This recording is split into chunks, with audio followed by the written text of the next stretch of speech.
Hi everyone!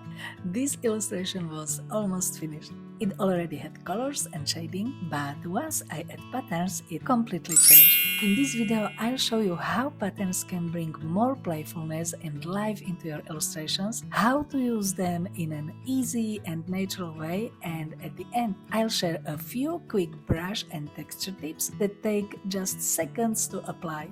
For this demo, I'll be using my own pattern brushes that I use most often when illustrating books. It includes two types of brushes: fill patterns for larger areas and line patterns for edges and details. In my layers, I have the base color on one layer and shading on another layer above it. I always draw patterns between these two layers. It makes them look much more natural. I create a new layer, set it to screen, choose the pattern, adjust its size and simply paint over the whole area. Because the layer is clipped, the pattern stays inside the shape. I don't want the pattern on the edges, so I just erase it there. And this is why I like placing patterns under the shading layer. Everything blends much better and looks more natural. Now I'll move to the jacket and the bow. I create a new layer, adjust the brush size, and paint small white dots on the bow. For the jacket, I want a knitted look, so I set the layer to multiply, choose a darker green, and paint a knitted pattern. I slightly rotate the canvas so the pattern follows the right direction. Then I add another layer, again set it to multiply and draw stitches.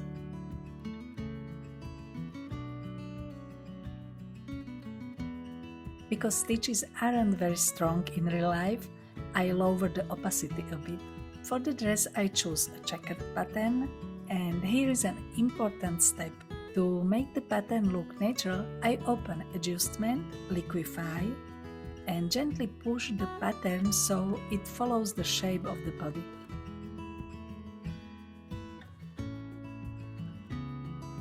If you want to be extra precise, you can erase pattern on the sleeves, select them with the lasso tool, rotate the canvas, and paint the pattern again just on the sleeves.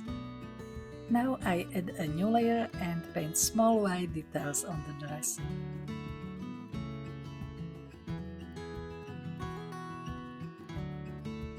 Now let's move to the shoes. Again, I create a new layer under the shading, draw a pattern along the edges, and use a pencil brush to add details to the sole.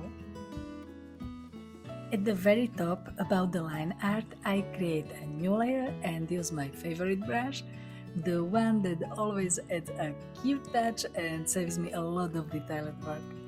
It simply draws along the bottom edge of the dress, and it instantly creates lace. If you like details, you can add stitches above the lace. Just remember to lower the opacity. You can also use the lace brush on the chair. Create a new layer under it, choose the solid version of the brush and draw along the top edge. Almost no effort, and suddenly the chair looks like it belongs to a princess. Then I merge the layers together. Don't forget the background. I choose a light blue color and edit a small white pattern to enhance the overall cuteness of the illustration.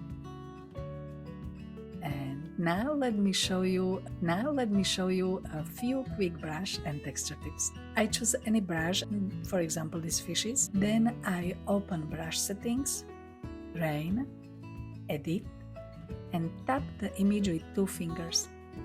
You can see the colors invert. Now the brush doesn't paint just a pattern, it paints a fabric with a pattern. The second tip is about size. If your canvas is very big or very small, the slider might not be enough. In that case, go back to brush settings, grain, and adjust the size using scale. The third tip is about line pattern brushes. If you draw from the left to right, the curves go downward, but if you draw from right to left, the curves go upward. This way you can control the direction without rotating the canvas. The last thing, my absolute favorite texture. I create a new layer on top of everything.